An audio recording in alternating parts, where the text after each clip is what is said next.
Nah, I quit, Offset.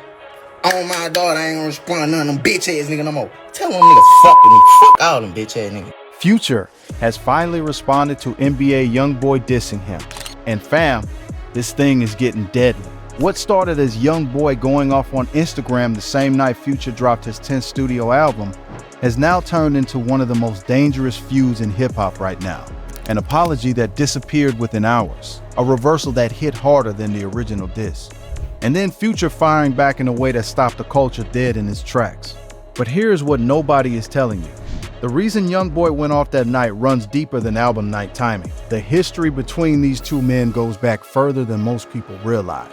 And what Future said in response has people genuinely wondering whether this feud is about to cross a line that cannot be uncrossed. We are going to break all of it down. Every move, every post, every verified fact behind one of the most explosive rap stories of 2026. Because trust us, you are not going to want to miss what comes next. Yo, what's good, fam? We are about to dive deep into some real industry beef that has been shaking the culture to its core. And before we get into this wild ride, let me keep it 100 with y'all. There is a lot of noise out here about this situation, but we are about to separate the facts from the fiction, the real from the fake.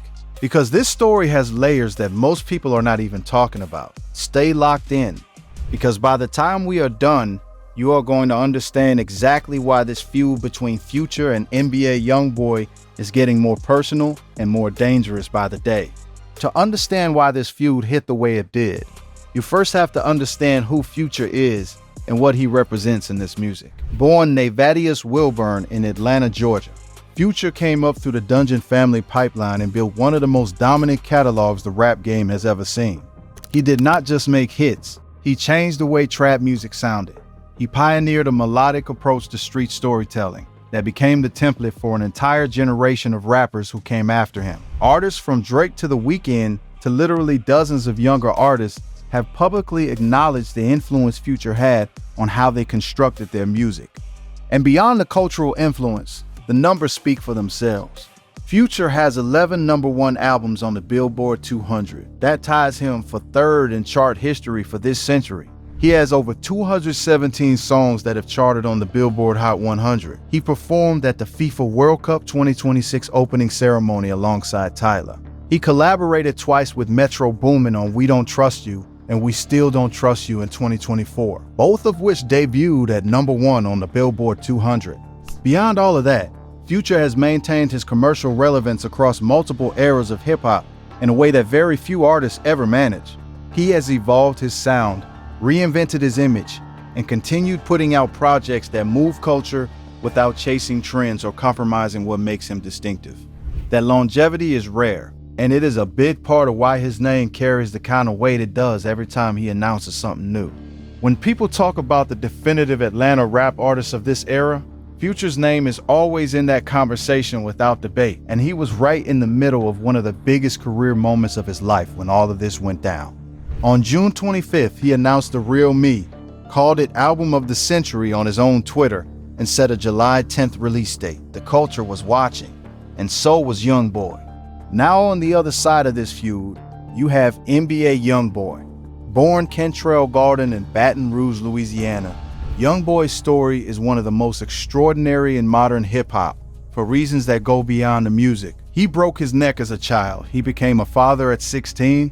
He scored his first #1 album at 19. He topped the Billboard 200 from jail at 21 while facing serious federal legal battles. And despite every obstacle that life threw at him, the music never stopped. Youngboy became the most RIA certified rapper in history by January of 2026, surpassing Drake, Jay-Z, and Kanye West with a total of 126 plaques. Let that land for a second. He accomplished that at 26 years old, younger than any artist ever to reach that milestone. His fan base, the Never Broke Again family, is one of the most passionate and loyal communities in music. His YouTube channel consistently outperforms some of the biggest names in the industry. And while he has spent years operating without the full backing of traditional radio and mainstream industry support, he has built a genuinely independent empire that most artists could only dream about. By mid-2026, Youngboy had already released his album Slime Cry, a 30-track project featuring collaborations with Jelly Roll and Burna Boy. completed the massive Massa tour, received a federal pardon from President Donald Trump, clearing charges in both Louisiana and Utah, and launched a film production company called 38 Films to tell his own story. On paper, things had never looked better for Kentrell Gaulden. He was a free man, a certified legend by every metric that matters, and operating at full creative capacity. But the internet, as it always does with artists who move this fast and feel this deeply, had other plans.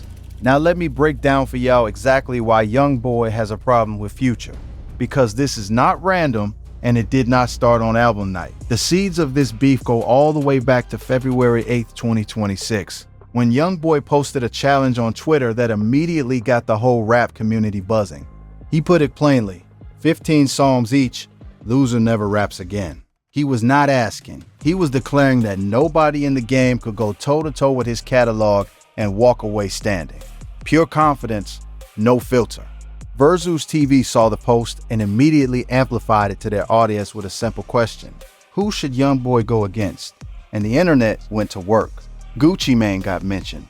Lil Wayne got mentioned. Kodak Black got mentioned. But the name that kept rising to the top of the conversation, based purely on solo output and undeniable catalog depth, was Future. Fans and commentators pointed out that if you strip away every feature, every collaboration, and every joint project, and you look at what both men have done carrying a project entirely alone, Future is the only artist in the current era who can credibly stand in that ring with Youngboy.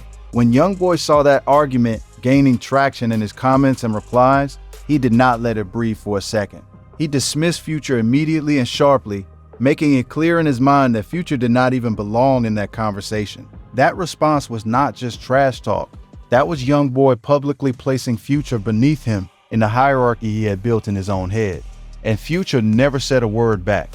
He did not respond on Twitter. He did not address it on Instagram. He moved in complete silence. And depending on how you understand Youngboy's psychology, that silence may have done more damage than any clapback could have.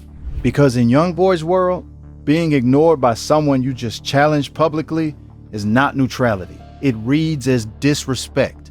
It reads as Future not even considering him worth acknowledging. And that quiet dismissal, analysts believe, planted a seed of frustration that spent months growing before it finally exploded on album night. But yo, to fully understand why that frustration ran so deep, you have to look at the bigger picture that hip-hop commentators have been building all year. Youngboy's tension with Future is not just personal, it is structural. Future represents everything about the traditional music industry that Youngboy has spent his entire career existing outside of. Future has major label support, industry relationships, mainstream radio presence, and a decade of cosigns from the biggest names in music. Youngboy has built his empire almost entirely without any of that. He has done it through volume, through loyalty, through an internet-first strategy that bypassed every traditional gatekeeper. And while he has embraced that independence as a source of pride, there is a documented undercurrent of frustration that runs through his public statements whenever he feels the industry is not giving him his flowers. He has spoken openly about feeling like established artists are aligned with each other while leaving him on the outside. He has expressed repeatedly and in his own words that his numbers deserve more respect than they receive from the people who control the narrative. So when Future drops an album and calls it the album of the century, and the entire industry rallies around that rollout while Youngboy is sitting on 126 plaques and still feels like an outsider, something in that dynamic clearly hit different. Whether Future did anything specific and deliberate to disrespect Youngboy is unconfirmed. What is confirmed is that by the night of July 9th, all of that slow-burning frustration had found a very specific target. And here is what you absolutely have to understand about NBA Youngboy before we get into what happened that night. This is not the first time he has gone off publicly, not even close. Throughout his entire career, Youngboy has used social media as an emotional pressure valve in a way that is almost unmatched by any other artist at his level. When something is bothering him, he goes live. When something hits him the wrong way, he posts. He reacts in real time, before the feeling has had any chance to cool down or be filtered through anyone around him. The result is a documented pattern of public outbursts that have played out across years of his career. He has gone after other artists on Instagram in the middle of the night. He has aired personal grievances live in front of millions of followers. He has made statements that were sharp and confident one day and then walked them back entirely the next. People who have watched him move for years know that his emotional state is often visible in real time through whatever he is posting. His tone can flip from raw aggression to genuine vulnerability.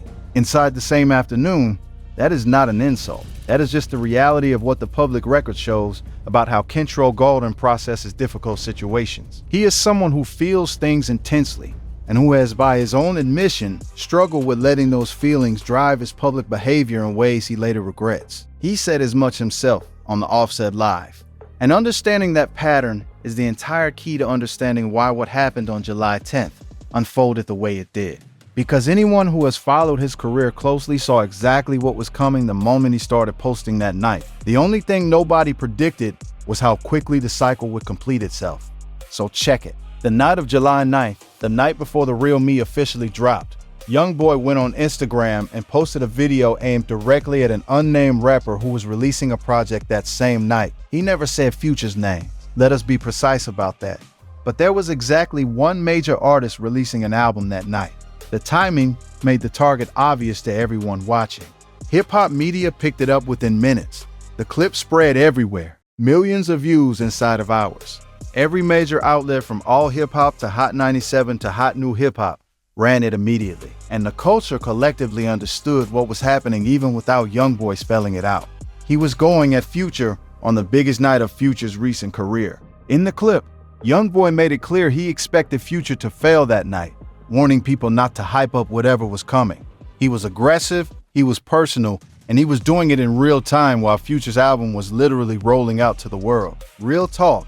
That is a statement whether it was driven by pure emotion or calculated timing or some combination of both that only Youngboy truly understands. Either way, the shot had been fired, and now the whole culture was waiting to see what came next. Because here is where it gets real spicy. The very next day, July 10th, while The Real Me was officially out in the world, Youngboy appeared on an Instagram Live hosted by Offset. And what happened on that live is the part of this story that genuinely surprised the culture. Offset stepped into the conversation as a calming and grounded presence. He is someone who has been through the full cycle of industry chaos, public controversy, and personal loss, and he brought a measured energy to that live that you could feel through the screen. He encouraged Youngboy to stop letting his emotions be the thing that steers him publicly, and something in that message actually landed. Youngboy sat there and listened in a way that fans watching were not entirely expecting. He opened up on camera and acknowledged that something had genuinely hurt him emotionally in the lead up to all of this. He admitted that the hurt is what sent him spiraling onto Instagram the night before. He said he had been crashing out. He said he needed to stop letting what he was feeling pull him into reacting before he had time to think it through. He thanked Offset directly for stepping in, and then he did something that the culture did not see coming. He publicly apologized to Future, on camera, with Offset sitting right there as a witness. He said the words out loud, clearly, and made it plain that he was ready to move past it and go forward. That apology hit different for a very specific reason. Youngboy is not someone who apologizes publicly as a regular habit. He is not someone who sits down in front of a camera and says sorry easily. For him to do it in that moment on that platform with that witness present, the culture took it seriously. Media ran the apology everywhere. Fans who had been watching all night genuinely believed the beef was dead. It had lasted less than 24 hours and appeared to be completely over. And then everything flipped again. Because within hours of that apology, on the very same day, Youngboy went back to Instagram and tagged Future directly. The tone was nothing like what he had just said on the live with Offset. He posted a series of clips going after Future with brutal personal insults, attacking his age, declaring his album had flopped on arrival, and making it explicitly clear that the apology meant nothing and he was not letting this situation go. The accountability he had shown on camera evaporated in real time, and that rapid reversal became the defining moment of the entire story. Not the original diss, not the apology. The fact that the apology was gone before the culture had even finished processing it.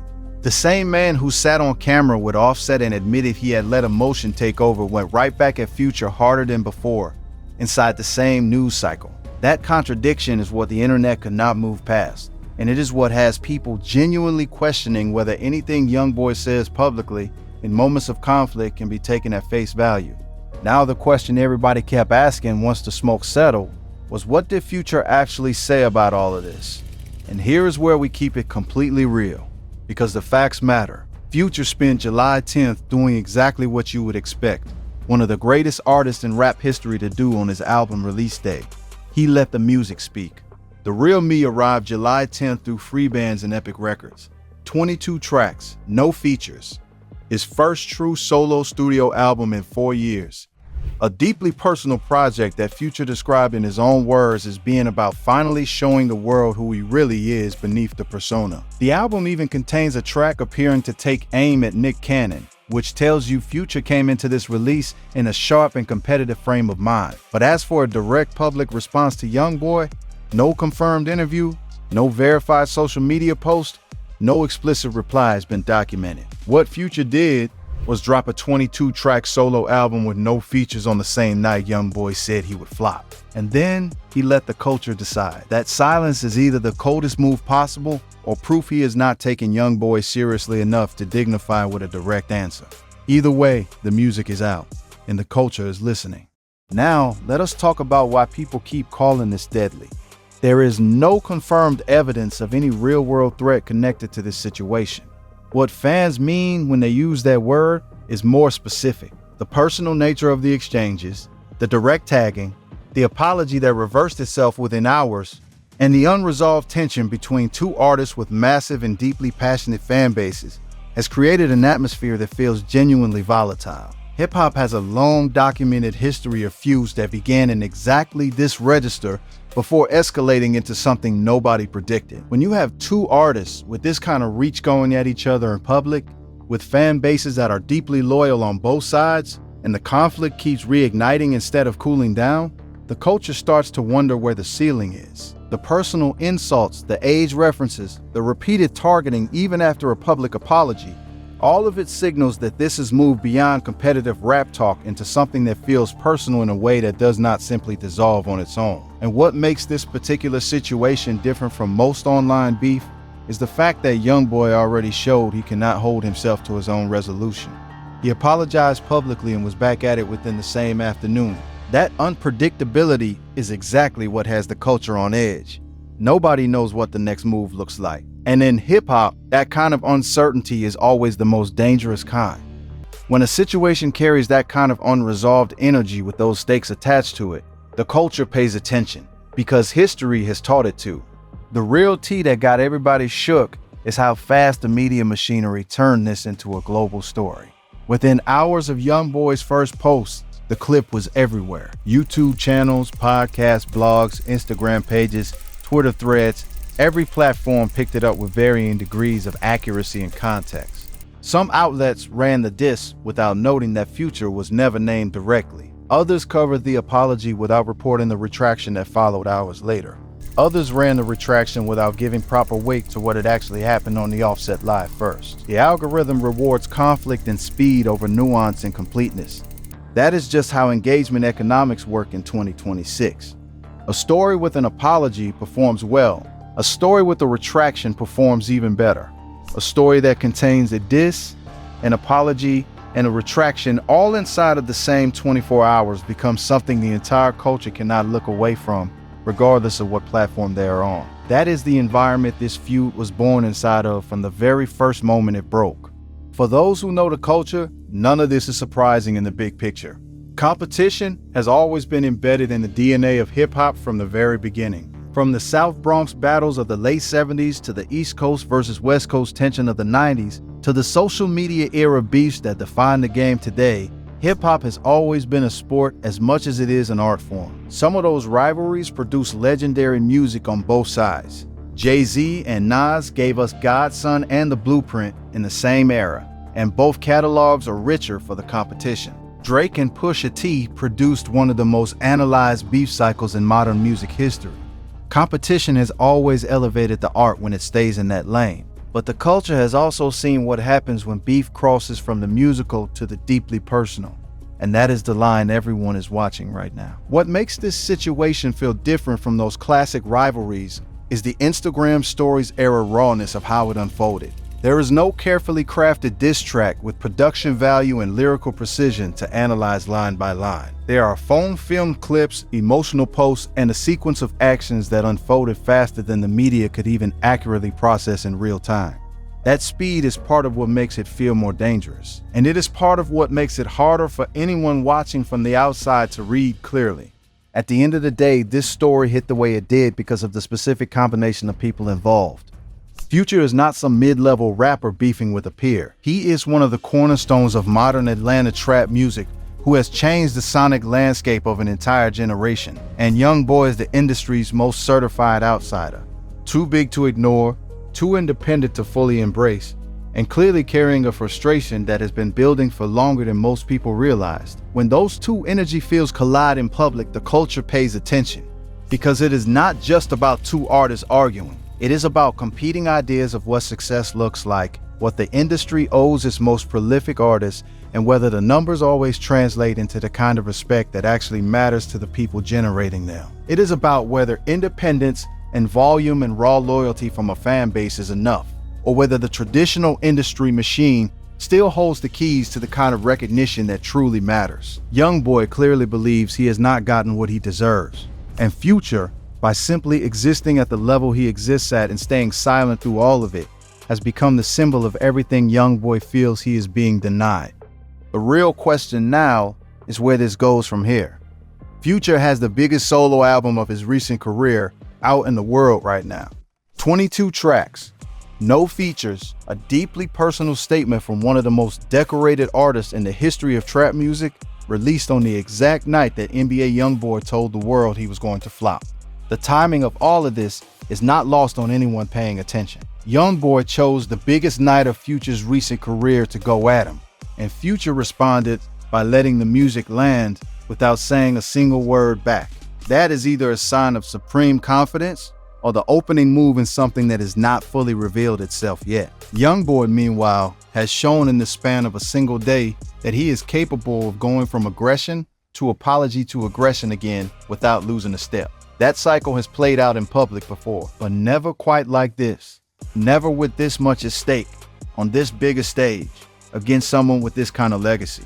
The culture is watching both men right now and waiting to see who blinks first. Whether Future addresses it directly, whether Youngboy escalates further, or whether the whole thing fades away so many of these online cycles eventually do, only their next public moves will determine what this becomes. What we know for certain is that the feud is unresolved, the tension is real, and nothing that has happened so far suggests either of these men is ready to fully walk away. Drop your thoughts in the comments. Do you think Future is going to respond directly, or is he going to let the album do the talking? And if you want more breakdowns just like this one, you already know what to do. We are not going anywhere.